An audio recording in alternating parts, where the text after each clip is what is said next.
Good morning, everybody. Right. Oh, as you can see, I'm sitting in the Grand Library at the Institute of Mechanical Engineers, but actually, luckily, it's just a Teams background. Thank you for joining us today. The webinar this morning is about UVC and its and HEPA filtration, its applicability to air cleaning and lessons learned through the pandemic. A little bit of sort of background to how this all started and where we're going before we get onto the main event. So if we could have the agenda, please, Alessandra. Hopefully that'll change it a bit. During the pandemic, the Institute of Mechanical Engineers had an engineering group that was dealing with many and varied issues that engineering could solve within the pandemic. The key one of those being for healthcare was about cleaning the air, levels of filtration, air exchange rates, all of which you will be familiar with and will be embedded in your brain as to the problems that we had with fallow times and trying to maintain services. A key part to that was the use of air cleaning devices, whether they be from ultraviolet or with HEPA filtration. Again, there was a huge wealth of knowledge and experience that came through from the institute and their PICS group, and we sort of, as in NHSE, coordinated that, and we started doing some work on getting a standard and how these units could be used and everything else that goes with them. Currently, the group has worked to the point that we've done a standard and a guidance which could be used for procurement of these units and some ideas as to their use. The next phase that we plan to do is an applications guide, so that we get them in the right place and it's actually doing what we think they are, as in the numbers, the sizes.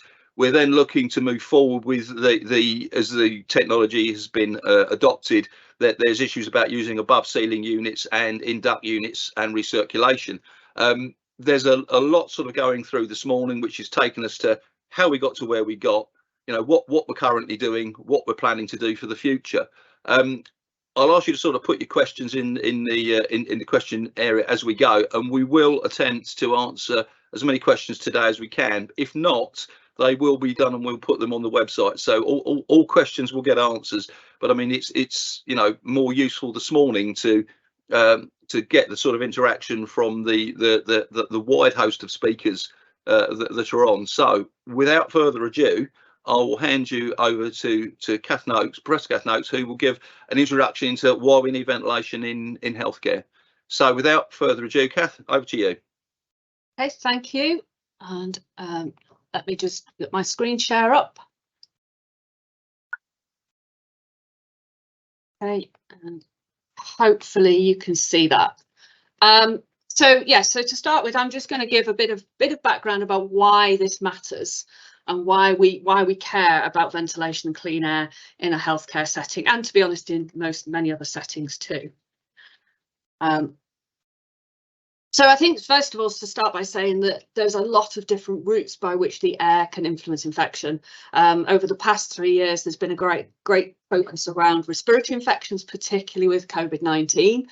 But that's only one route by which the air is important in a healthcare context, so airborne transmission of communicable diseases.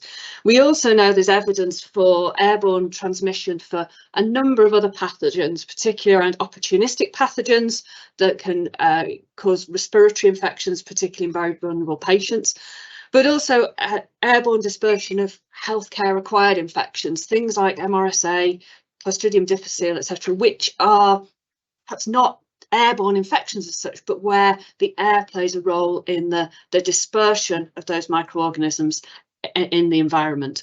And when we think about the sources of airborne transmission, we've got people might be one of the many sources, so that might be patients, but it's also staff and visitors, and that will differ depending on the different infections. But there are other potential mechanisms as well. So, for example, there's evidence in the published literature of resuspension of pathogens from when beds are made or when curtains are shaken and things. We've got evidence of aerosols generated by showers, toilets and taps in healthcare. And we've got evidence for certain pathogens that they come from the outdoor air, and those tend to be ones that are important for very immune compromised people. So going back to, first of all, the communicable diseases, I think, one of the ways to really understand why this matters is to think about what happens when we breathe, and what do we breathe out, or when we talk or we cough, what do we initiate? So I'm going to show you some really quite bad drawings, but hopefully to explain how microorganisms behave, or where our breath goes. So when we breathe out, the initial breath that you breathe out, or talk or cough or sing, is quite a sharp cone of breath. And there's that breath is hotter than the air surrounding it. So it starts to disperse, but it actually starts to disperse slightly upwards and then disperses off in the room. And we know with works, we can see this from measurements. It's quite hard to actually measure somebody's breath, but you can see it, even when somebody's, for example, if somebody's smoking or breathing in cold air, you can see this pattern, and we can see it in computational models. If we look about what happens with particles, it's very often thought about this idea of droplets versus airborne. That's a bit of a misnomer, because actually droplets it's very much more about the fact that over distance things get diluted.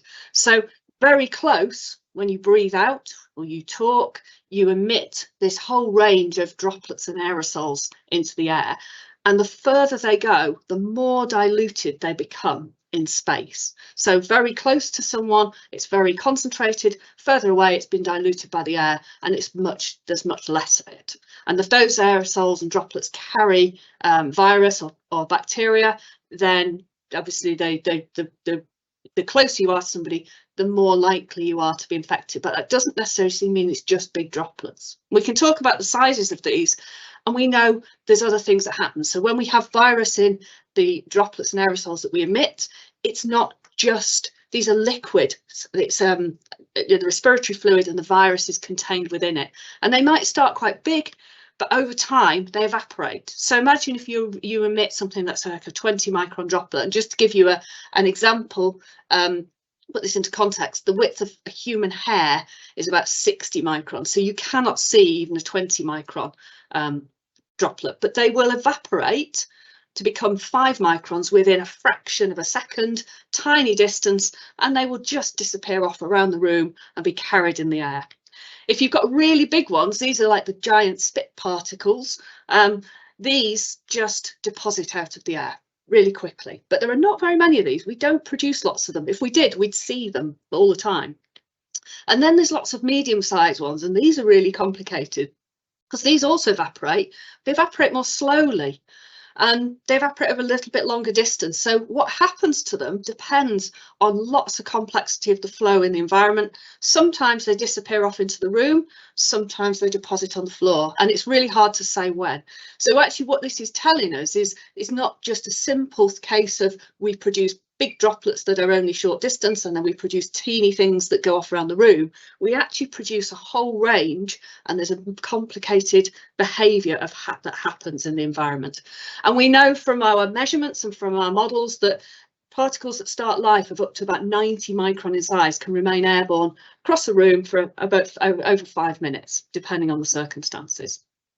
And we can see this in a more complex model. This is a computational fluid dynamics model showing the distribution of particles with distance and time.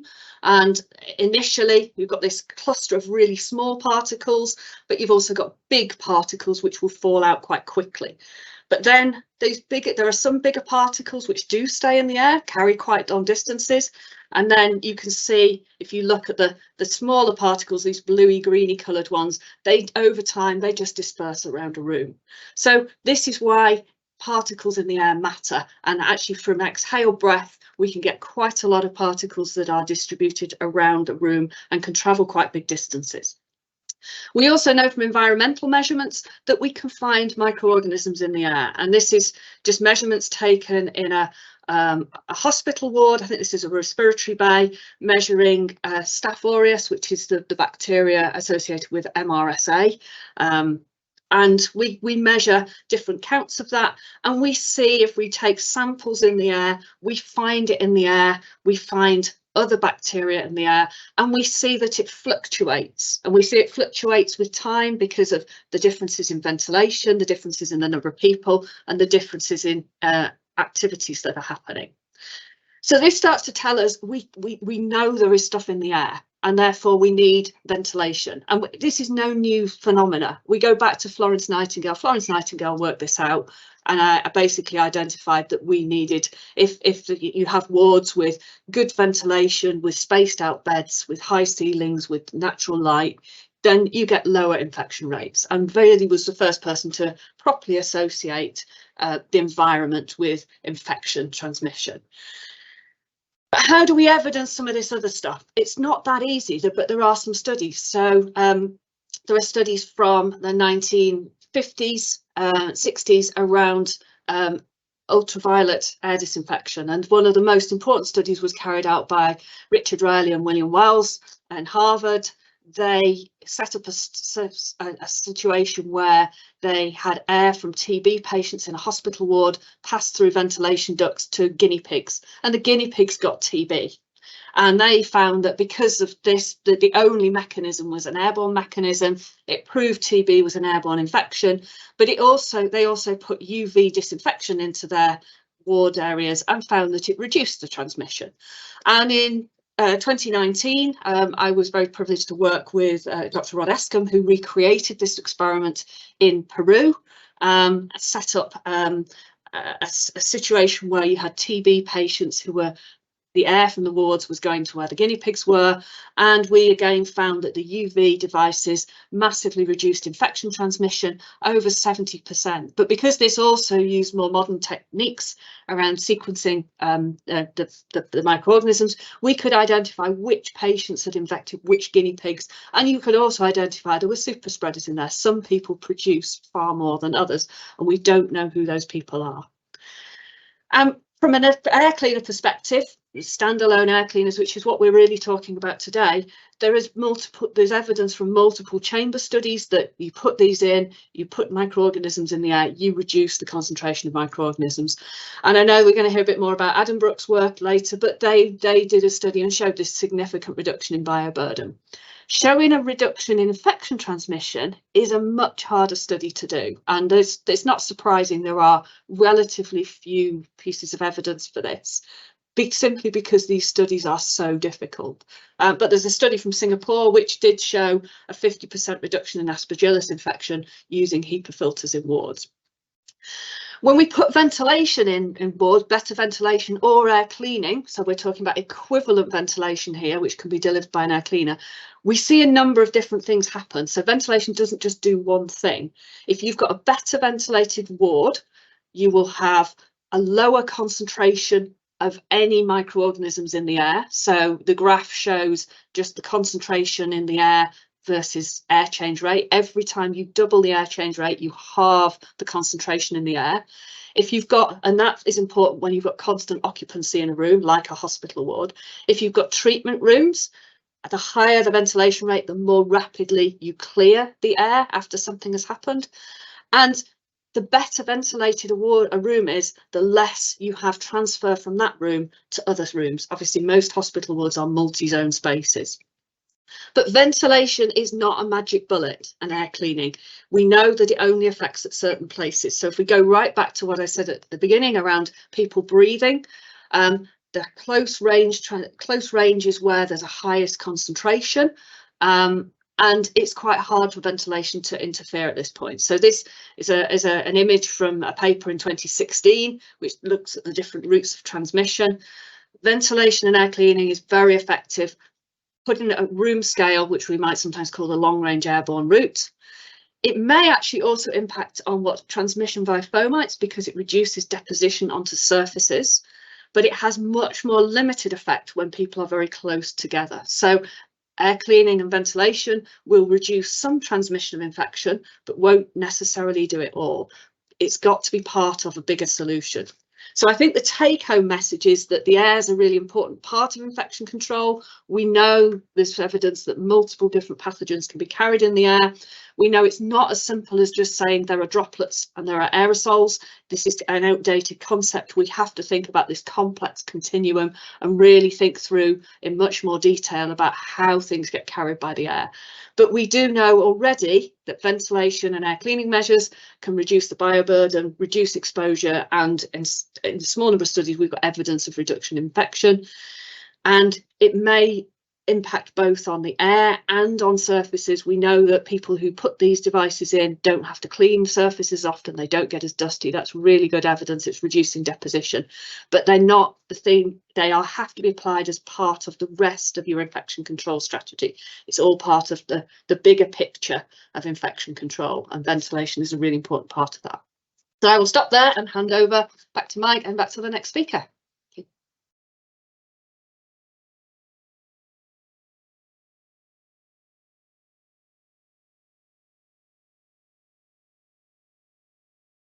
You're muted, Mike. No, thanks, Kath. Thanks ever so much for that. So if we could move rapidly on to Tony. Press Tony Fisher from, I always get the university wrong. What university are you at now, Tony? Liverpool. Liverpool. I will say John Morsel, which is the one we don't mention.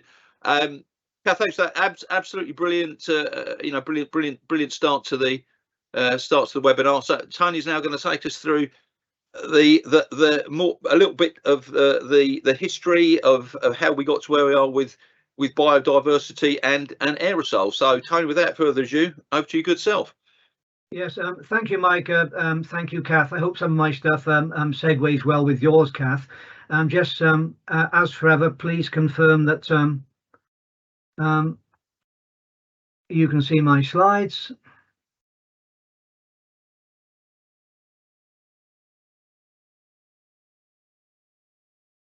Okay, are we good? Yeah.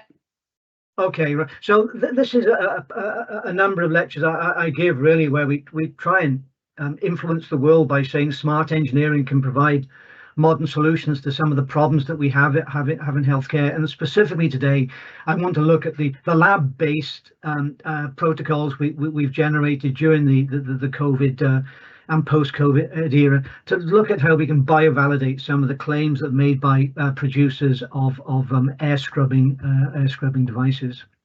So, yeah, as Kath says, ventilation very important. 3 ways to mitigate airborne pathogens: ventilation, ventilation, ventilation. Of course, that's a throwback to Tony Blair, isn't it? Important, I think, to remember that clean air and fresh air are not necessarily the same things. Ventilation methods, yes, open windows, rely on the hospital healthcare space heating, ventilation, air conditioning system, or apply local air sanitization using air scrubbing. It's air scrubbing that's the focus of this webinar today.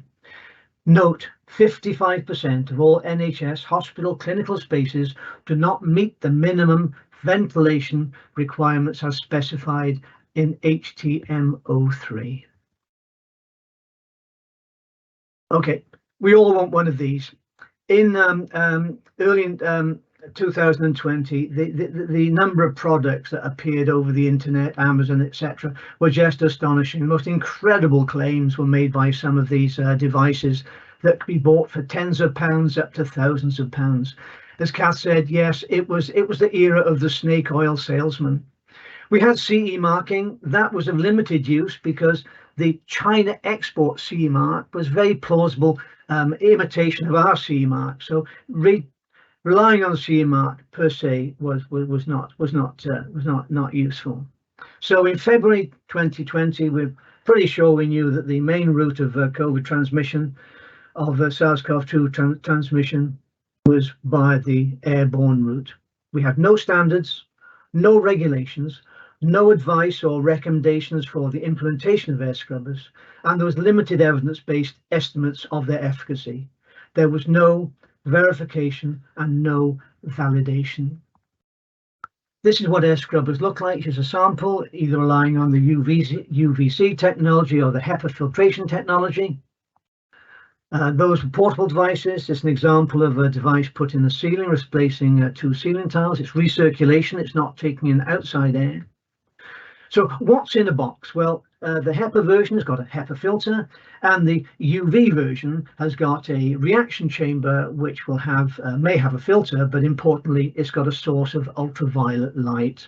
There are other mechanisms available that I've got in grayed out on this slide, but ASHRAE regard these as emerging technologies, and certainly something that we don't consider in the present standard and recommendation.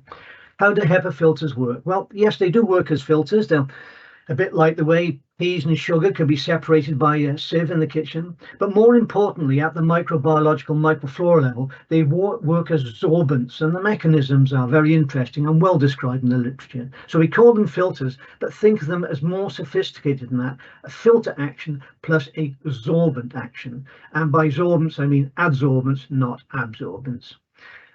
Ultraviolet and ultraviolet reaction chamber, usually the wavelength is close to 254 nanometers, and that has a very powerful effect on deactivating or inactivating nucleic acids.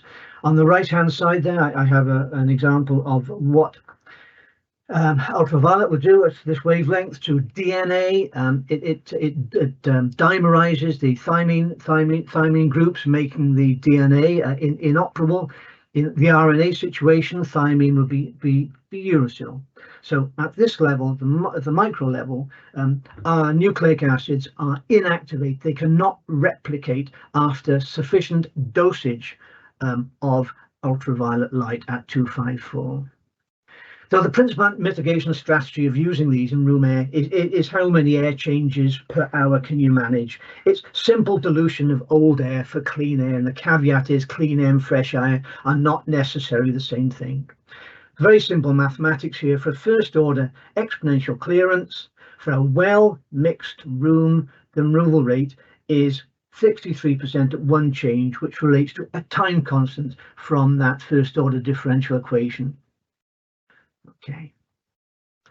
We put together early on a web tool to estimate exactly how effective these air scrubbing devices could be. Put in your requirement of fallow time, for example, what clearance you wanted, what device you're going to use, and what clearance of air you would achieve after a certain amount of time.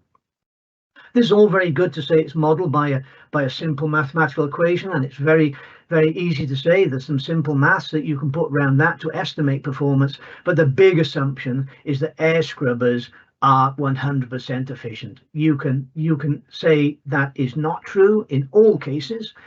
Where's the V&V to support this? Where's the verification? Where's the validation? Verification means, is the engineering right? Is the physics right? Validation means, does it really do the job that we want it to do? Okay, well, verification, it's pretty easy, really. It's just physics. We can measure airflow using routine kit. Ultraviolet light, we can measure the irradiance, and if we can measure the flow and the irradiance, we can work out the dose. So verification, really not such a problem. When it comes to installing the device, we know about the irradiance, if it's UV, we know about the airflow, if it's HEPA and UV, and we can do the conventional acceptance test using PAT testing, General Electric's compliance with low voltage directed. This does not keep IPC World happy. It does not keep our colleagues in prevention and control of infection happy. Does it actually control transmission of airborne challenges? Okay. So we were asked by the Chief Scientific Officer to develop a biovalidation protocol. And in Liverpool, we built ourselves a laboratory. And this is very quickly the regime we use. Basically, we took a large room, emptied it, put fans in it, inoculated it with a bacterium, put an air scrubber in it, and see how long it took to reduce the active bacterial load in the air along that exponential curve that I showed you earlier on. So the test regime: take a chamber, control the temperature, control humidity. The test organism we used was a surrogate for a virus. It was actually a bacterium that we used. We inoculated the area by using an air-driven nebulizer. We sampled. We had the choice of direct to agar or air to liquid, and we assayed potentially using PCR or LAMP for a virus. For a bacteria, we could have grown a lawn on an agar virus to coronavirus, or we could grow the bacterium directly on an agar plate. And I just note at the bottom here that clearance or log reduction determine the rate of reduction in the air over 60-minute in 10-minute increments. So inoculate the room, sample the air 10 times over 60 minutes with the device turned on, send the device off to our microbiology laboratory and report on the reduction in airborne microflora. So this is the actual engineering solution. We couldn't use a virus. We were engineers, not microbiologists with access to highly secure labs. So we chose a bacterial surrogate. We used something called Micrococcus luteus, an easy to handle bacterium that we knew a lot about because it's used a lot in dermatology to look at the efficacy of some protection factors from ultraviolet light. The inoculation, we use a simple Venturi nebulizer, and we use an air to liquid impinger using the Coriolis effect, and I'll show a video of that in a moment. How do we determine the concentration of bacteria in the air? Well, we grew it on agar. Okay. And these are some details of how we did it, and this stuff in detail will appear on the website after this webinar. Okay, so this is the laboratory that we built. A 55-meter cube and a 120-meter cube deserted rooms in the old medical school in Liverpool. So this was an experiment at scale. 55 meters is a large office, shall we say. 120 meters is a 4 or 6 meter patient bay in a hospital environment. The bug was Micrococcus luteus. Okay, easy to grow and very easy to assay. Control the temperature, the humidity, and the mixing by using a number of oscillating fans in the room. So on the left hand side, this is what Micrococcus luteus looks like when it's grown on an agar plate, and this is on the right hand side. This is how we introduced it into the environment using an air blown aerosol device. Okay, this on the left is the standard really for sampling, device sampling in the industry. We had access to this, but it didn't do the job because it didn't sample enough air quick enough. And as we were doing dynamic work here, we needed to pass a lot more air through our sampling environment to get a sufficient signal to noise ratio to give us good statistics. So the sampling we used was a DIY Coriolis impinger. And here's a little video of what's going on. So air is sucked into this device here. The Coriolis vortex, very violent, is created. It runs for 40 seconds, and the liquid left in the bottom of the vial there is a good representation instantaneously of the concentration of microflora in the environment at the time. Now, we, as engineers, we use very, very sophisticated equipment here. I'm relied on our friend Henry to provide us with 200 litres of air per 40 seconds. Okay, the agar plating was quite sophisticated. We use a spiral plater. This is an example of an agar plate being laid up with a sample.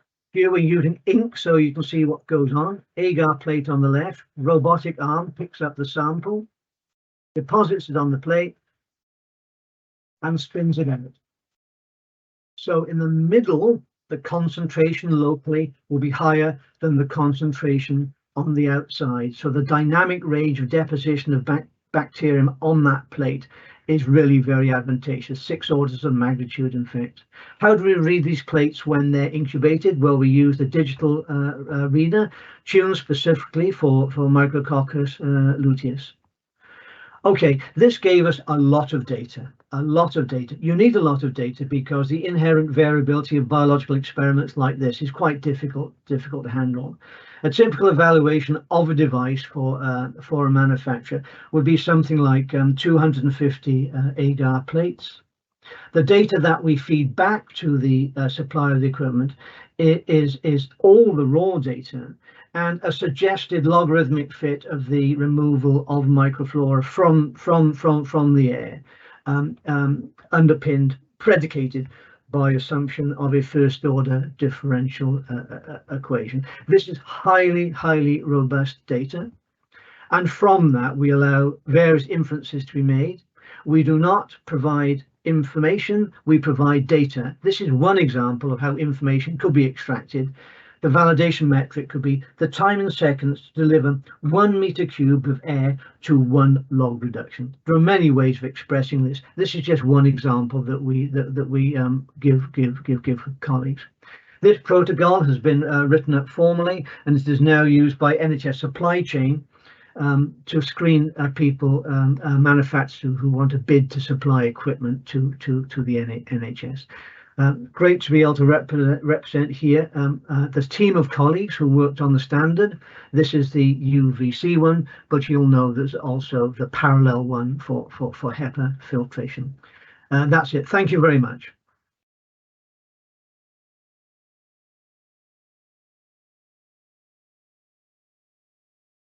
Thank you, Tony. That's really interesting. So this was the sort of the strands so that we could actually we knew what it should do, but I mean this is actually proving what it has done and how it sort of took us through what we needed to do. And again, it's all sort of key to what we're doing and how we're sort of taking these things forward. So I'd next like to sort of take you through introduce you to Frank Mills, who will take us through the engineering controls and solutions. So we've got some ideas, we've got some principles, we've got some testing, and this is sort of like real life applications of it. So Frank, without further ado, over to yourself. Thank you, Mike, and good morning, everybody. I trust you can see these slides, Mike. Is that good?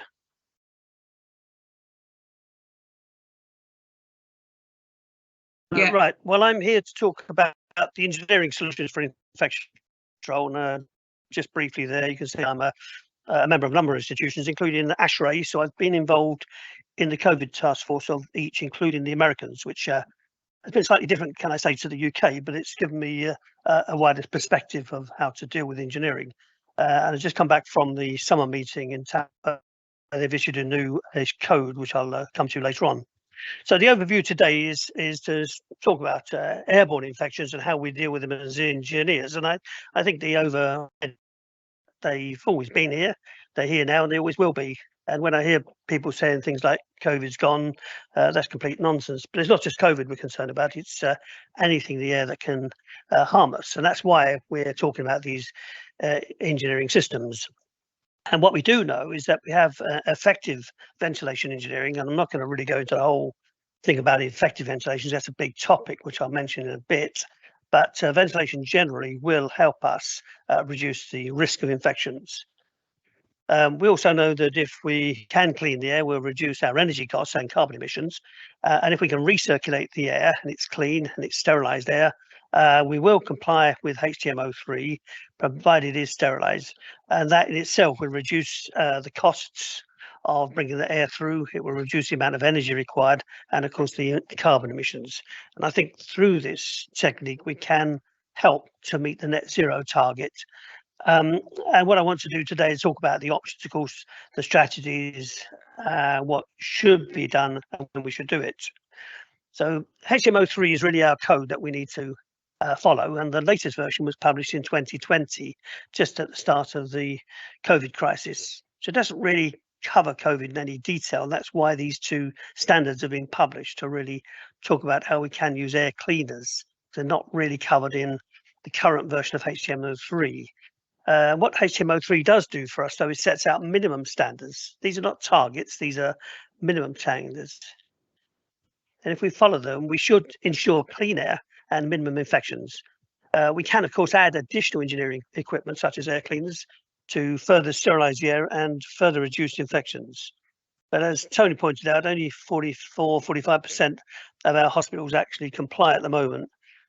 And so, really, where we fall short, the hospitals are falling short, we've either got to upgrade the existing mechanical ventilation systems, which is a major task, or introduce some sort of local air cleaning devices, which Tony highlighted earlier. Inside HTMO3, there is an appendix, which is a table. It's quite useful because it sets out in one place the air change rate, which is column 3 there. You can see for central wards it's 6, and for different single rooms it's 6. And as you go down, treatment rooms are 10. I'm not going to go through the whole table now, but it really says that if you follow these as a minimum, you can have more. More is good, but as you set these as a minimum, you should be fairly safe and reduce the infection risk to an acceptable level.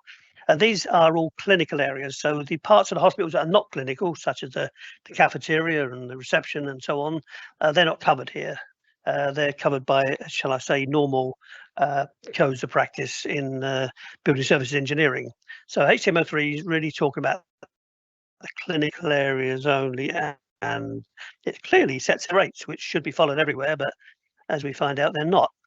And the reason is, as Kath showed us in her graph, is the more air we get through a space, the better it is at removing the infection risk. So if in a room where there's a 0 air change rate, you're most certainly going to catch something from somebody.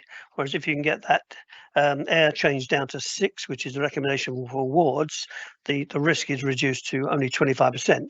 And beyond that, to treatment rooms, it's reduced even further. So that's where these numbers come from. And I think Kath illustrated that point very clearly.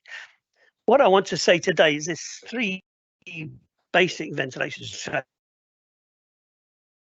The first one is based in better and putting central air handling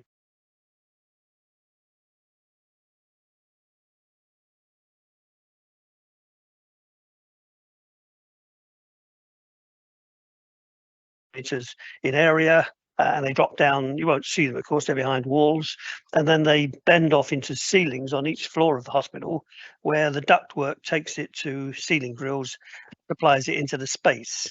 So that's a big piece of infrastructure. It costs a lot of money in the hospital actually, and takes up a lot of space.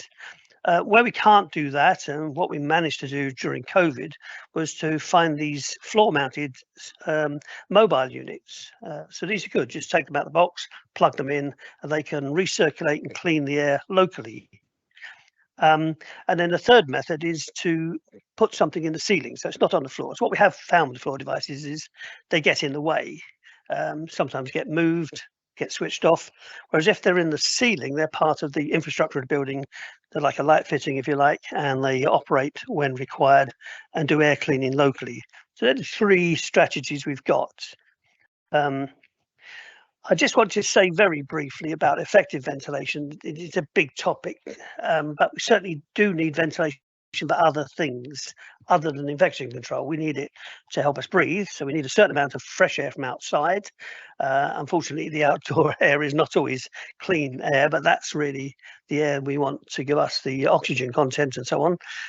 We also want a certain amount of air to come in and dilute and remove the gases. So these air cleaners won't do that, of course, but we will need a certain air change rate for that, and that changes from one place to another. We want to dilute and remove smells and contaminants. We might also be using this air coming in to heat the building, to heat the space with a heating coil on our main air handling plant.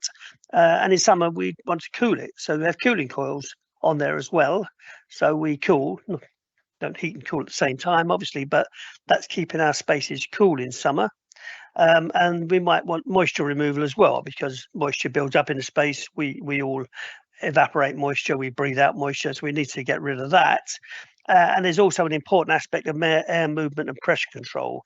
And in the table I showed you earlier, if you look, it says some rooms should be positively pressured. So we push the air into those. Other rooms, for example, the sluice and the toilets, they should be negatively pressured. So we're pushing the air from one room through a corridor to another room, clean to dirty, basically. So we rely on our ventilation systems to do that for us. So having explained what I mean by effective ventilation as a bigger picture, I want to focus back onto infection control, which is what we're talking about today and what our 2 standards are about. And perhaps this simple picture illustrates those 3 for you. The big grey box on the roof is the big air handling plant I mentioned. The air coming in, as I say, at roof level, because it's away from the traffic fumes and it's a bit cleaner up there. The big grey duct drops down the building through the ceilings and distributes into the rooms. The floor mounted units, if you look down to the left, lower left, there's a mobile there. That's one stood on the floor cleaning. And then we've got these other units in the ceiling which pull air from the room, pass it through a unit where we filter it or UVC disinfect it, and then put it back into the room. So that's really the three options that we're talking about. Just to illustrate this a little bit further, here's a picture of a building where the top floor has all those large grills that you can see. So there's nobody up there. That entire floor is full of air handling plant. It's the ventilation plant which pulls in the air, filters it. Usually for a hospital, the filter will be an F7, so it's not a HEPA filter at that point. An F7 is a fine grade filter, and it's what HTMO3 requires of us. And that then delivers the air down the ductwork and through the ceiling voids into the floors of that building. So I think you get the point that it's a lot of space required for this plant, and again is an expense on a project, but that's what HTMO3 requires of us.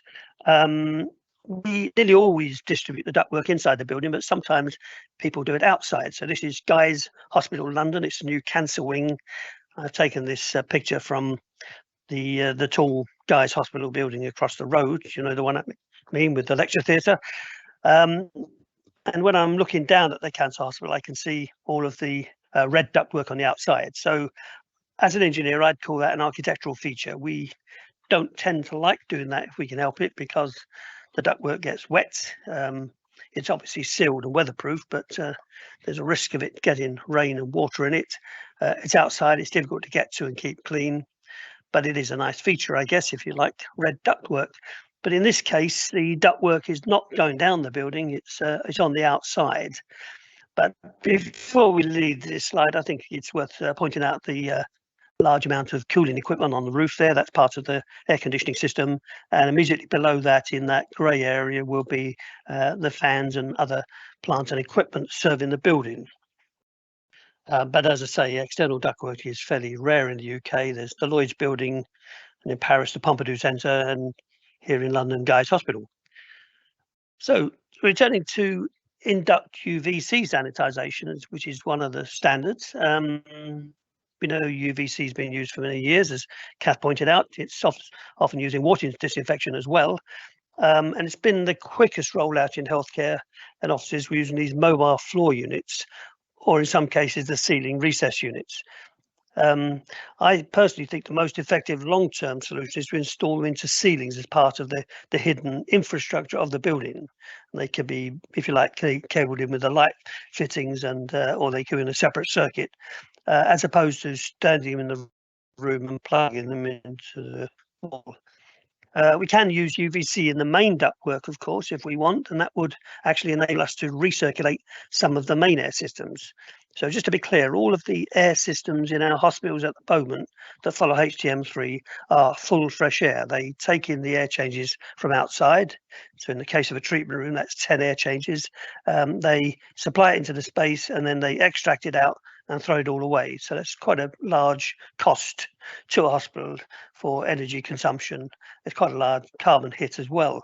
So if we were to clean the air using UVC, and this would be installed into a duct by just cutting the ductwork, connecting it up again with this in the space where we cut the duct out.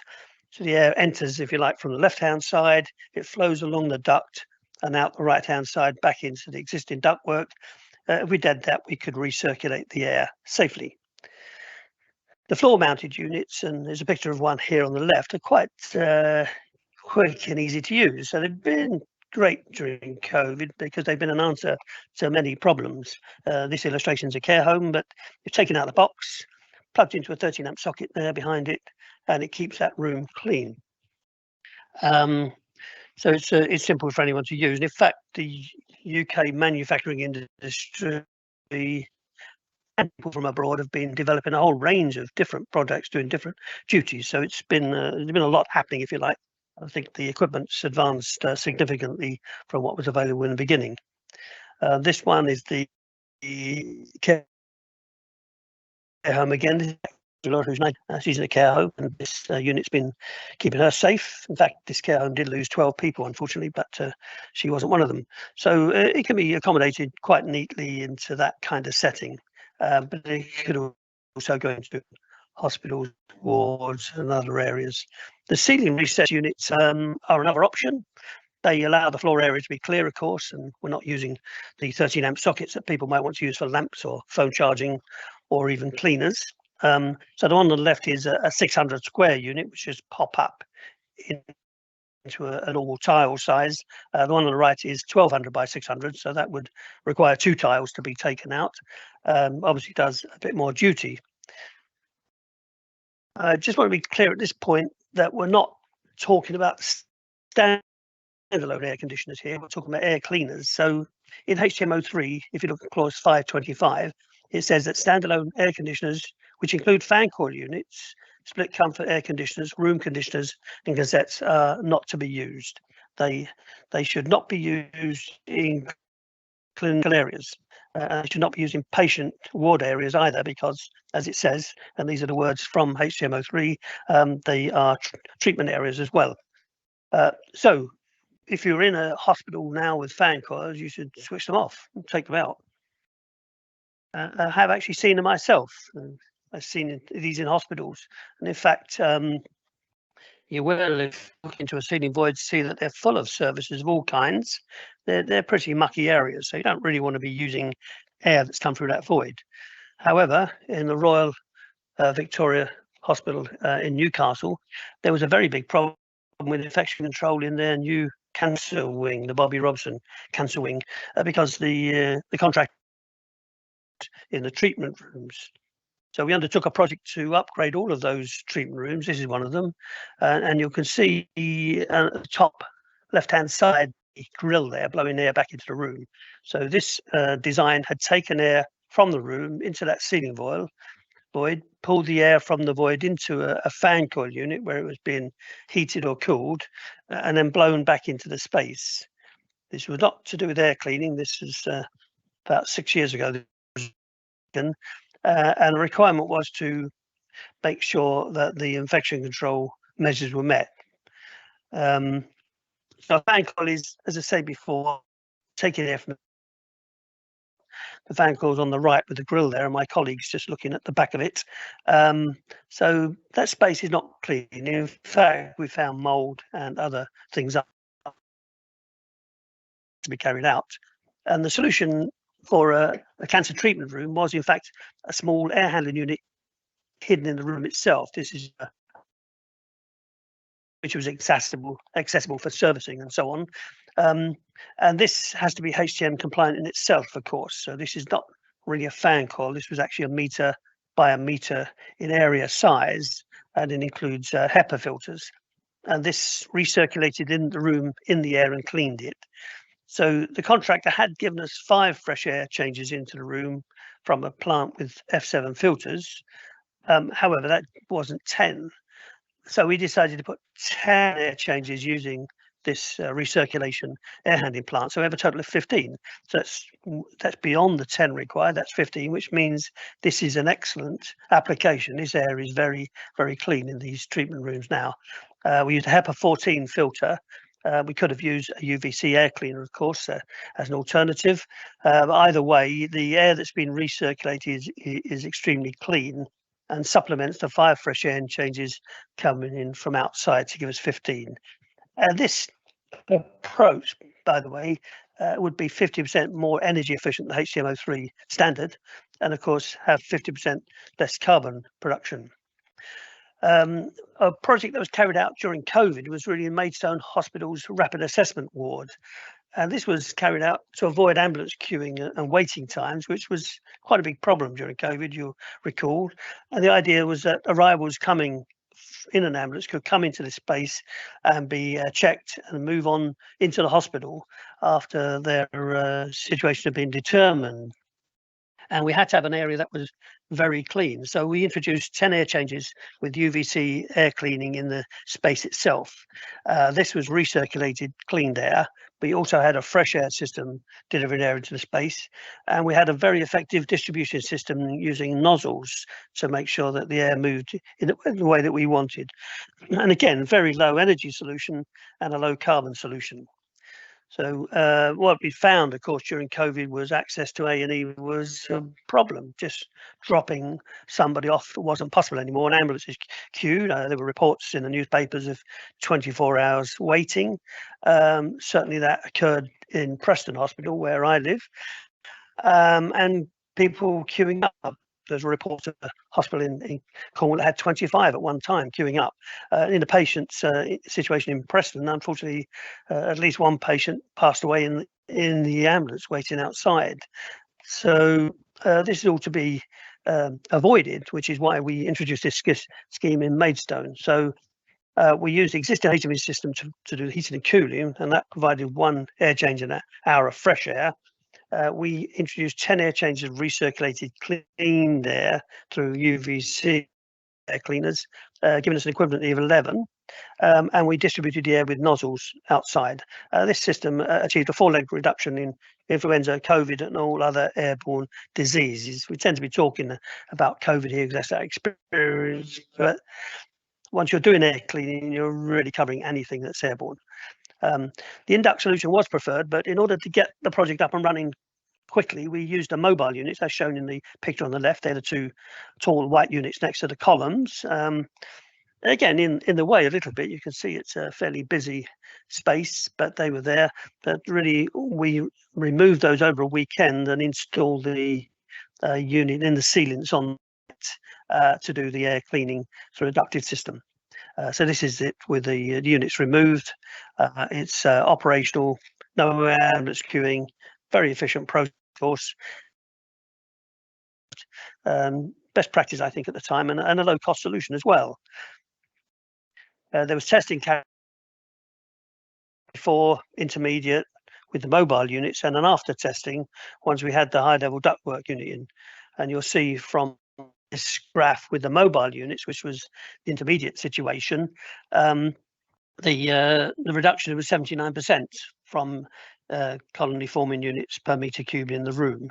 But once the ducted system had been put in, which was in January 2022, the reduction was 82%, so it was slightly better than the mobiles. But essentially, both systems gave us much cleaner space so that patients could be dropped off quickly into the space. So what are the key benefits? Well, got a greater than 80% reduction in airborne pathogens. Similar results with UVC in the US are shown 65% to be realistic. And if we apply that across the UK, health acquired infections would save over 2 billion a year. That's from a BMJ report. Of course, more importantly, it helps our staff do their job better. There's less risk of staff becoming sick. Hospital staff are exposed to pathogens more than the rest of us. So we get increased hospital productivity, reduced waiting lists, we get reduced energy costs, quicker paybacks, typically 2 years, and reduction in carbon, which is becoming the big thing at the moment. How are we going to do that? And outside of healthcare, we should see an application for these in offices and elsewhere. The Royal Academy of Engineering did a report on the impact of COVID on the nation. Has a very strong case for cleaning our air to help people at work and other places. And that report's available from the Royal Academy to download. So the way forward is to carry out some infection control engineering surveys to UVC into existing ducts wherever relevant. And then we could install standalone UVC or HEPA filters on awards to give better improvements, or install these ceiling units, which I think is a more permanent solution, becomes infrastructure. I just want to finish by talking about wards. I think we really need to take air cleaning wards much more. Window is the right answer, even though HTM says natural ventilation can be used. What I've seen is that the windows are not used properly. In winter, they're kept shut to stop cold drafts coming in. So the air change rate with a closed window would be, depends how leaky the window is really. So there's a high infection risk in winter in wards. If windows are opened, we get a high heat loss, which causes cold drafts. In summer, heat waves are causing serious overheating problems. So we need to open windows properly in the summer. This is St George's Hospital, Tooting, where my brother Thomas was with cancer in 2022. I went to visit him. It's a project I worked on 50 years ago, and I was just shocked at how far behind it was in modern thinking. The ward natural ventilation was completely ineffective. What I found in the way they were using this hospital now is that the staff sit in this room, or these are the, so they let me take this picture, but they left their workstations while they did it. But normally you would see medical staff sitting at these workstations monitoring the patient who's in a ward which is naturally ventilated on either side. By natural ventilation, I mean by opening window. That corridor is not ventilated. So we have medical staff sitting in a workspace which has no ventilation. It's completely awful. Just contrary to every regulation I can think of. And this is Preston Hospital near me. I went there in the middle of June for some tests, ECG tests, and the hottest June on record. That is the ward block. They've only got one ward block. Every window is shut.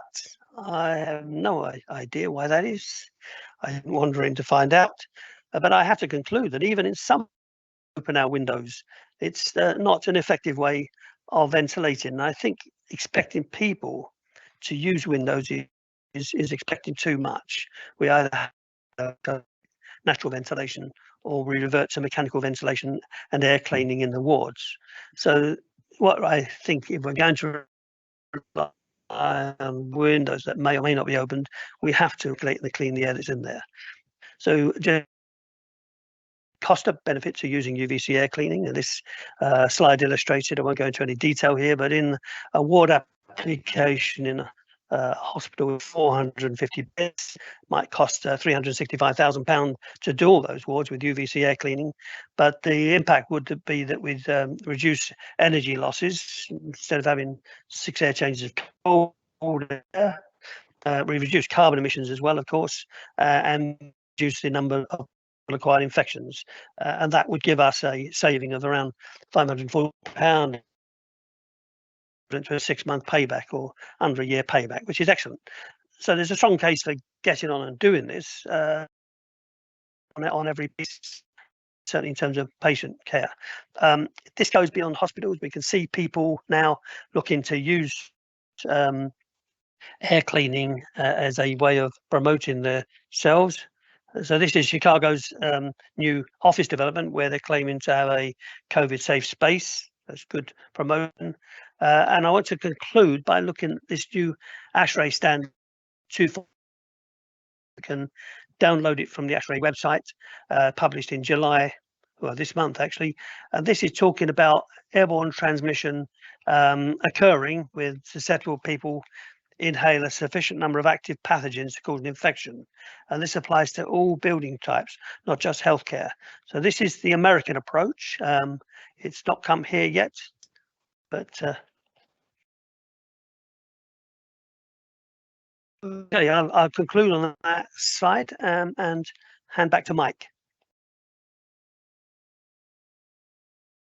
Frank, thank you ever so much for that, Frank. Oh, am I on? Yes. Oh, right. Thanks. Thanks for that, Frank. I mean, I think you've hit on the conundrum that people have, that it's that you either overheat or you have fan coils in a lot of retrofits, because building heat loads have increased since the design period, as you showed with the one when you visited your brother, and it's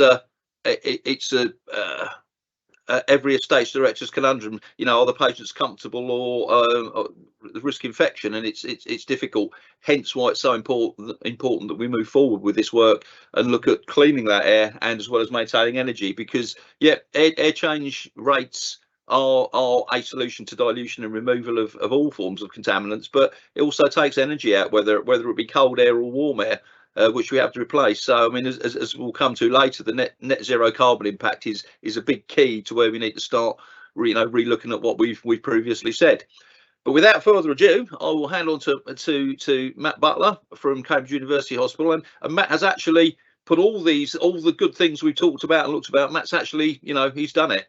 He's put it into a clinical site, and he's now going to take us through what he did and the benefits and some of the problems that he came over. So, Matt, without further ado. Thanks, Mike. Can I just check everyone can hear me and see my slides? Can you hear me? I can hear you, and I am looking. I can hear you. Yep.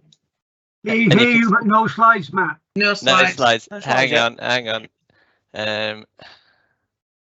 I'm relying on sort of a mixture between my own IT and NHS IT. Is that now showing? No. No, Yeah. Yes. Yes, I can that's see now it now. showing. Oh, it's gone. It's gone again. It's gone. Is it showing? It was there a minute ago. Is it there? No. How Right. about now? Yes. And if I click present, does it stay on? All good. Excellent, go, Matt. fabulous. All Right, good. well, I'll crack Yep. on then.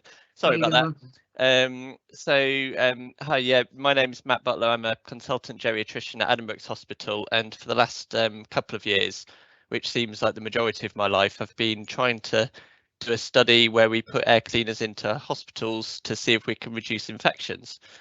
So if you don't know, that's where you find the guidance. You just have to Google NHSE HEPA or NHSE UVC, and this is the HEPA guidance that will come up, and you can download it for later review. But one of the key things that the guidance says is that ventilation is really important, because if you don't have it, it increases the risk of nosocomial infections. And I think that's a real important point just to hammer home, that a lot of people see those guidance documents, the HTM 0301. We've sort of seen them as optional extras, nice to haves, and new buildings are built nowadays.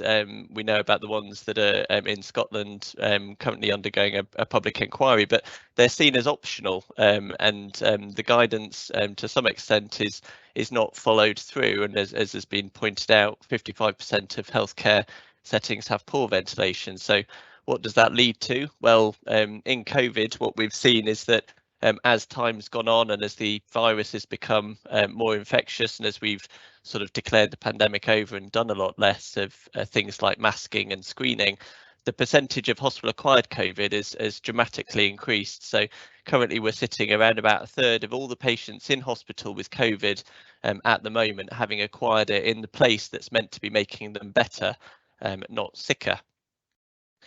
And actually, if you look at trusts by this graph on the left-hand side, if you rank trusts essentially to their 7-day risk of developing hospital-acquired COVID, you can see that there's a huge variation in risk. Now, this won't just be down to ventilation. This will be down to isolation measures, masking protocols, screening procedures. But wherever there's variation in the NHS, there's going to be something that the worst performers can do to bring themselves up to standard. And for those that are on the bottom of this chart, some have already been mentioned in this talk today. For those that are in the bottom, I think it's really incumbent on them to share sort of best practice so that we can accelerate that improvement over the NHS. Because this isn't going to be the only pandemic that we're facing, and as has already been pointed out, it's not just COVID that we're sort of seeking to reduce. There's lots of other airborne diseases, such as all the respiratory viruses, but lots of other pathogens that are aerially disseminated that we need to be tackling. I'm going to mainly focus on the technology that we used in our study, which was predominantly a HEPA device. It did have a UVC lamp to the rear of the HEPA, and the guidance essentially says if you have HEPA before UVC, you need to follow both guidance, but primarily the HEPA guidance. If your UVC is primarily the method, because all UVC devices have some form of filter, then you follow the UVC. But essentially, you have to follow the relevant parts of both if you have a hybrid device, and that was just a stipulation of the trust at the time. We didn't know which was best, so we opted for both. But as has already been demonstrated and talked about, both would be expected to be effective if they've undergone or followed through with this guidance document. Just to say, HEPA devices are often made better by adding in other filters. So coarse grade filters such as dust filters will prolong the life of the actual HEPA filter itself, and then that will cut down costs. And then also relevant in healthcare settings is that some on the more expensive HEPA filter designs actually include carbon filters as well, which from sort of anecdotally and from qualitative feedback that we've had has actually improved the sort of the tolerability of odours on the ward, because if you've ever been onto an NHS ward, they can get quite smelly. Just to talk a little bit about application and sizing, so I'm just going through the guidance, as you can see on the left hand side, the different chapters. I'm only going to mention 4, but the good thing about, as Frank's already pointed out, if you're not doing any form of air cleaning and you've identified that your space is poorly ventilated, that these things can go in wherever you've got a standard socket, but they do need to be in a suitable location, and I'll talk a bit about that in the next few slides. The clean air delivery rate, or the CADA, that the manufacturers will quote you should be used, but they should be used with care, and they express how the device performs in a standardized test room such as the one that Professor Fisher has outlined, but actual performance will depend on where you put it, whether it's on, whether it's maintained, and how the throw of the air that comes in to the machine and comes out of the machine. So just to talk about sort of how they can be thought about relatively simply, so because there's all these air changes and equivalent air changes, and what do they actually mean? So essentially, if you look at most hospital wards, they're probably getting around 2 to 4 air changes, which is below HTMO 301, which has already been alluded to. And essentially, if you've got a space of 2 air changes and you add an air cleaner which gives you 4 equivalent air changes, bearing in mind that that has to be able to be to clean the entire space, then you reach the nominal 6 air changes, which, as Kath has outlined, helps with this sort of further field airborne transmission beyond the immediate risk, which obviously has to still be dealt with by masking or potentially other newer technologies. And just to highlight this again, this document should be your friend, HTMO 301.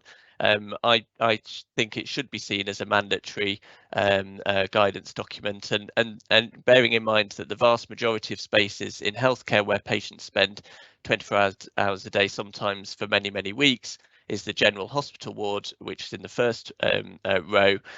It's very clear that we should be achieving a minimum air change rate of 6. And we already know that over 55% of spaces fail to meet this guidance. So if you have 6 in your mind as the minimum, obviously the Americans have gone a lot further with their latest guidance, but I think just achieving 6 is would be a great start for the NHS.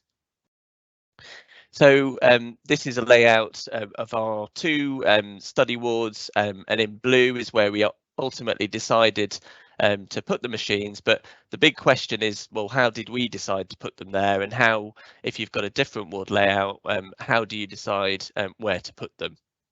So that comes into the engineering and operational considerations, and thankfully you should have a ventilation safety group at your trust, which will be full of lots of clever people like Frank and Kath, who will be able to sort of understand what you've got pre-existing, how well it's been maintained. They'll probably know about what the air change rates are in your various areas. If they don't, then they'll be able to arrange for that to be measured, and they can take into all these factors such as mixing, distribution, who's in the room, how many people are in the room, and come up with ways of sort of defining indoor air quality. More old-fashioned methods such as smoke tracing can be used just to make sure that the pressure differentials are true to design, but more newer methodologies such as particulate monitoring, which are fairly cheap counters that you can get nowadays, around £200–300 for a good one, can also be used to define cleanliness of air, and also changes in cleanliness, which is obviously more important. So what we did in Adam Brooks Hospital is, while we were commissioning the units, which are these black boxes in the ward, we essentially had lots of sensors active while we were commissioning. And one important thing about machines is they're only effective when they're on, and the machine on the left hand side was switched off to charge someone's iPhone, and it was off for a good period of the day, around 7 hours. And as you can see, there's a noticeable difference between when the machine's on and off, so off on the left hand side and on the right hand side. But what we also noticed is that even when the machine was on, we were still getting quite high levels in the bay. So initially we were going to design the study purely with corridor air cleaning, because we knew that the bays were meant to be positively pressurized, and so any infection should be pushed out into the corridor. But what we saw in doing this fairly brief 2-day study is that actually that wasn't the case, and the ventilation in the bays was inadequate in order to clean that bay. And so what we did end up doing was put the machines in the bays as well. And then we also did some CFD modelling of actually what this looked like in the ward. So you can see that the 2 corridor units at the top of the screen are producing these large clean air high velocity jets, which are effectively pushing air around the corridor. But you can see 4 of the bay units, that you can see that they're sucking in air at the front, and then they're pushing air towards the side. So that from this we could see that there weren't any dead zones. Most of the patients appeared to have the air that was in their immediate bed space cleaned, and so from that we postulated that actually that was an appropriate measure. And to be honest, it was a bit of a Hobson's choice anyway, because that was the only place where we could site them because of space, and also it was the only place where there were sockets. So a win-win really. But some really key points that we've learned during the study. So if you put a unit in, you cannot, our CFD model has actually said, well, the best place to stick the unit would be in the middle of the bay. But obviously that's impracticable. You've got to move patients, they've got to be using hoists, and beds are going to be moving in and out. So that's inappropriate. So you must at the utmost not interfere with care provision. Otherwise, all that's going to happen is they're going to get switched off and moved out. They also can't be a trip hazard. So the machines that we used with these Aerotitan units, which have a really heavy steel plate on the bottom, and they're quite slim in profile, so that they don't interfere, and also that their cables can be tidied away. The cables themselves, particularly in mental health settings, you've got to consider them as a ligature risk, like you would be doing for your blood pressure cuffs and all the other equipment that you're on there. So that probably more calls for full encapsulation of these units, so moving more towards a semi-permanent sort of fixation.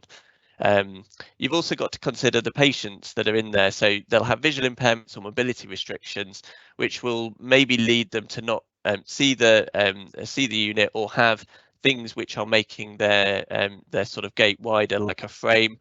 So you can't just have yourself being able to squeeze in and out of a bed space. You've got to make sure that there's enough room for frames and hoists, as I've mentioned.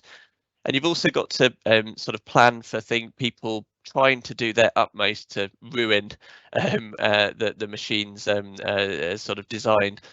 So from what I've seen from a variety of installs, if you get a low-lying unit which has the air exhaust coming out the top, which is a fairly common design, and then you go around the next day, that will always be covered with blankets or gowns or various bits of equipment, because any horizontal surface in the NHS is seen as a storage space. And so our units that we used, that it was the vertical surfaces that were actually drawing in and blowing out the air. And also, as I've said, they need to be not easily toppled. And then final slide for me, I think. Oh, hang on, just gone back a bit. Sorry, I don't know why it's gone. I'm going backwards. Final slide for me. Education is really important. So staff and patients really need to know what the machines are for. Otherwise, they will turn them off. They will be noisy because they're a fan in a box that's sucking through a filter. And if they don't understand why there is that extra inconvenience, i.e. we're trying to reduce infections on the ward, then they'll either get moved away or switched off. And also, once you've put them in, they can't just be seen as put in and walk away till you next need to change the filter.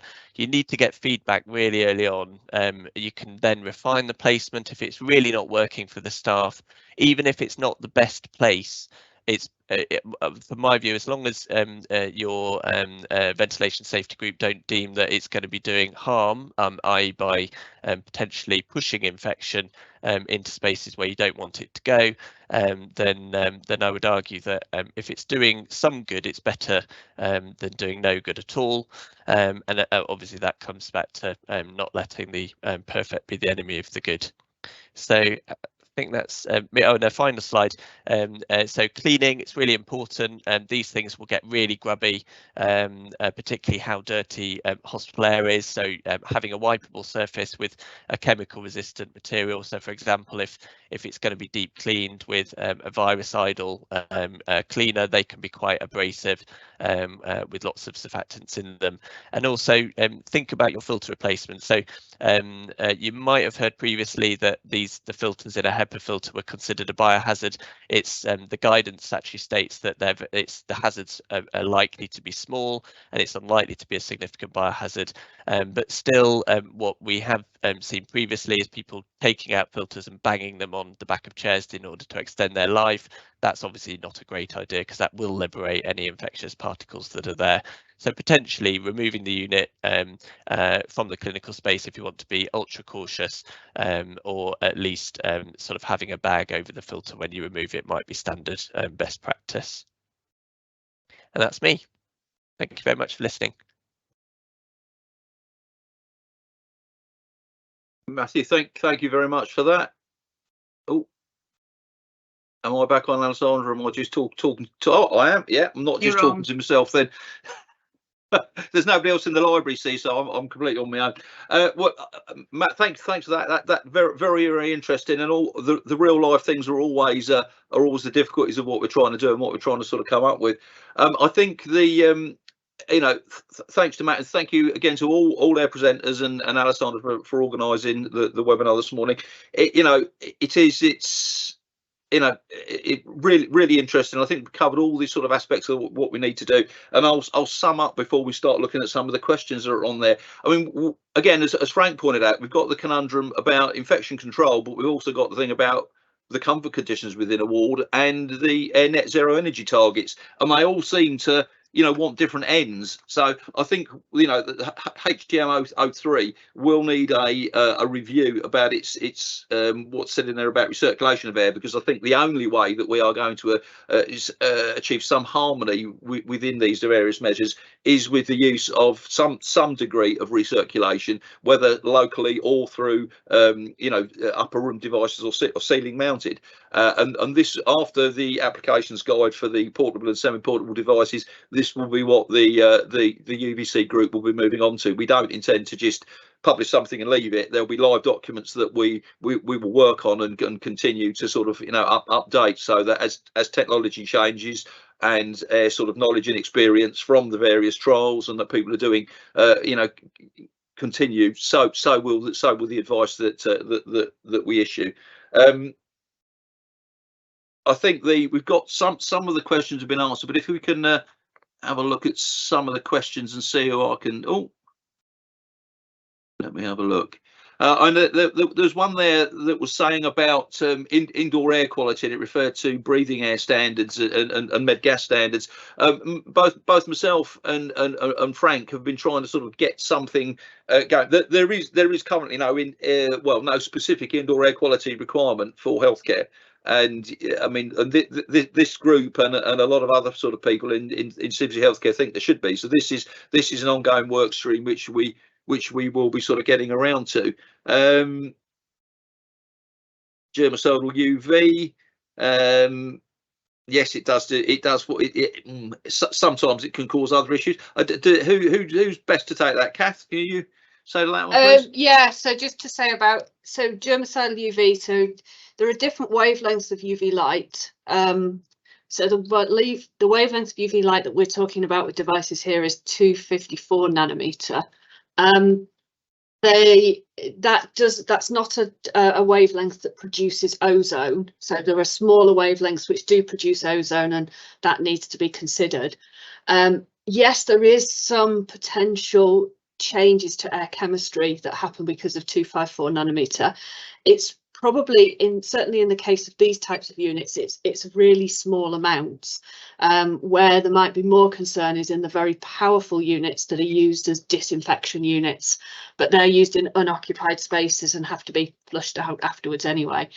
So the likelihood that you're going to create significant pollutants from one of these UV units is really small. It's very small amounts, and you probably would never notice it beyond the background levels of other pollutants that are around in a hospital.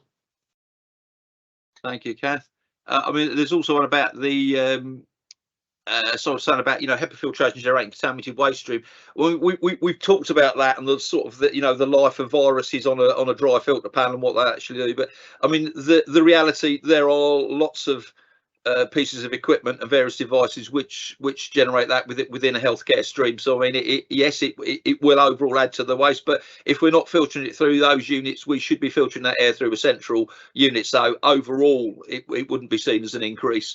I mean, it's just that it's one of the sustainability issues that we have when you're trying to maintain air quality standards. That can be complicated, and likewise with the removal of the UV lamp sources. Again, that's also there, but we do that with normal bulbs and systems anyway.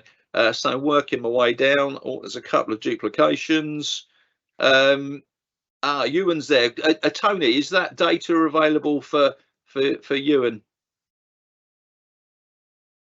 Yeah, absolutely. Sorry, Mike and colleagues, I can't see the chat. So what was the question? Ewan, I do believe he's a fellow colleague from Scotland, from Dundee. His question for Tony is the data on the specific devices made publicly available so that we can compare different devices? What? Well, the answer is no, because that's confidential with the commissioner of the piece of work. But once it's done and type tested, they can say that that's their device is type tested and works. So, I mean, we've had this sort of conversation in the group about what we do with it. Well, any thoughts on how we could? Well, Cass got a hand up there. Yeah, I was going to say it is. I think this is something where we know there is a gap. It's very difficult to compare devices at the moment, particularly from a biological perspective. So there's not a particular standard for how devices have to be tested biologically. In fact, there's no requirement for devices to be tested biologically. Somebody can sell you a unit without doing any biological test whatsoever. If they sell you a HEPA unit, probably fine, because HEPA just physically removes stuff. If they sell you a unit which contains something else, be a bit more wary about what it does until you've got some evidence. But there are testing is difficult. It has to be done, as Tony mentioned, in a controlled environment. You have to be able to nebulize a microorganism. You have to have the right equipment to be able to do that and to sample it afterwards and culture it or measure it in your lab. There's no sort of standard methods for doing that. There are no test houses for doing that. Most testing is done by universities or one or two other bodies. And different people do different types of tests. Different tests are reported in different ways. It is a gap, and it's very, very hard to compare devices. It's something that's an issue worldwide. Yeah. Just a note really on what we've been doing in Liverpool. We have had some success in probably ruling out for NHS supply chain about 30% of the devices that have come for testing. Some of them actually don't work at all. There's absolutely no evidence that there's any bacteriological activity at all. Yes, Kath, I'm kind of wondering whether we should be active here and be doing something about this. What do you think? I mean, we've seen the putative ASHRAE documents, but they're completely untenable, aren't they? Do you think there's a place for us working together to put some standard material together? One of the things that will come out of the application guide will be the effectiveness of specific types of devices. Might not necessarily get down to sort of, you know, specific manufacturer detail, but there will be the opportunity for us there to say what has been found to be effective, both from your testing regime and a application. So that will be the next stage that we're just starting now. Moving on, there's sorry, Kath, there's another, and it's an anonymous NHS worker, and there's thousands of us about. To clear up on HTMs, they are an approved code of practice, and it could be seen that to follow them would be sufficient in law to have signed off your duty of care. They are very much a minimum standard, and that to, you know, if they can be exceeded, that's sort of not a problem. Again, local air cleaners are not included in the HTM at the present, and it would be based on the specific requirements from a risk assessment of the area that you're actually in. So that would be that probably would sign that one off. Sorry, Kath, you were just about to say? No, I wasn't. Don't worry. There's one. Do we have any idea of the extent to which air cleaners are being used in hospitals and how they are used? Oh, Matt. I mean, the answer is no. We've been sort of trying to get some sort of controls over it, and hopefully with the guidance get some forums. But I mean, it's been very slow to be able to publish anything through NHSE. We're hoping now that we've sort of breached the dam that will speed up. Again, there's another one about annual maintenance costs, etc., of the units. I mean, well, it's like anything else. Some are, you know, have had maintenance included in their design, some haven't. And it's again through the sort of applications guide, we'll be looking at that for their sort of applicability and their serviceability, and sort of, you know, the longevity of the filters and lamps. But again, it's down to how they're operated and how they're used. We had some in one hospital that blocked very quickly, purely because they were being used in a carpeted area. So you've got lots of fibres, lots of things, and obviously the filters block quickly. So it's one of those things. It's the operation and maintenance. But I mean, we've got someone from BESA on the group, so that we would be looking at doing an SFG 20 task data documentation on it, and obviously we then get some information about the maintainability of the units. I realise we've only got a few minutes left as we're going through this. I think Matt's put it. Yeah, I think we've answered the one on ozone. Anything outstanding, Alessandra, from the questions? Just looking. Plus 23 is probably evaluate the safe compressed air for direct. I think the easiest thing to do is probably for me to print them all off, share them with the group, and distribute an FAQ with anyone that came on. Is that all right? Yep, certainly. I mean, I think there's one there from anonymous that maybe Matt can answer in the sort of closing minutes. It's about the noise. I mean, the noise is a big issue.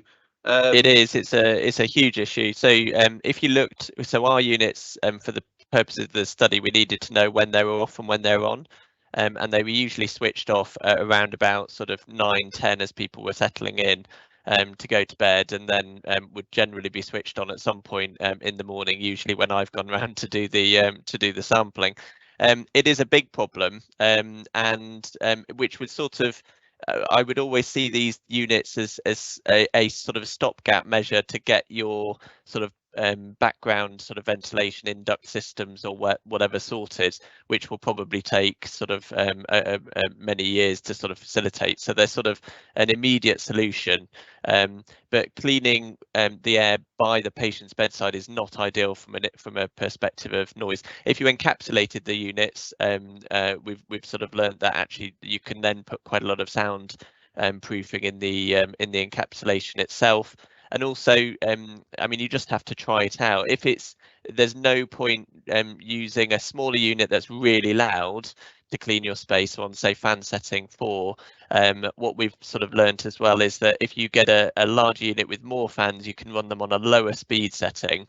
And so long as the machine is built fairly robustly, it shouldn't have too much extraneous noise. And obviously noise is covered in HTM guidance as well, so you do need to try and stick to that. But similarly to my last closing comment, you can't sort of let the perfect be the enemy of the good. And while we've got a huge problem which is causing a huge issue sort of for inpatients and still causing sort of inpatient mortality rates fairly significantly, so around about 1 in 10 still for my patient cohort. So you've got to balance up the noise against the potential benefits. Thanks, Matt. We've got literally we're on time, so I'll just very quickly answer Valentin's question, because I mean, again, you know, thanks for all your help from the IMEC. Valentin's much appreciated. PFIs, well, luckily or not, I mean, the bulk of PFIs are coming to the end, and then will be handed back to the trusts and health boards for their sort of management coming in. A lot of the time with mobile units, there isn't a problem, because that can be done as you know, it'll be a regulated piece of equipment that wouldn't be within the original contract. If you do want to start putting semi-permanent things into the units, it's going through that old Schedule 25 requirements for PFI, which can take years and may add a lot more cost in money than it actually has effectiveness for its infection control. But I mean, I would hope that, you know, that could be discussed within the ventilation safety groups, and we could find sort of a sensible solution which protects the patient, is about patient safety rather than contractual wranglings. Minute over time, so I will stop there. As Alessandra has posted, all these questions sort of will be answered. The webinar has been recorded, and the link will be published so that people can come back and review it if there's things they want to reconsider, or if they want to refer this to colleagues who've been unable to mention it today. So again, a very big hand and thanks to the presenters and arrangers today, and also for the people that have taken the time to sort of view and interact with us today. Thanks, and keep watching the skies for UVC. Yes.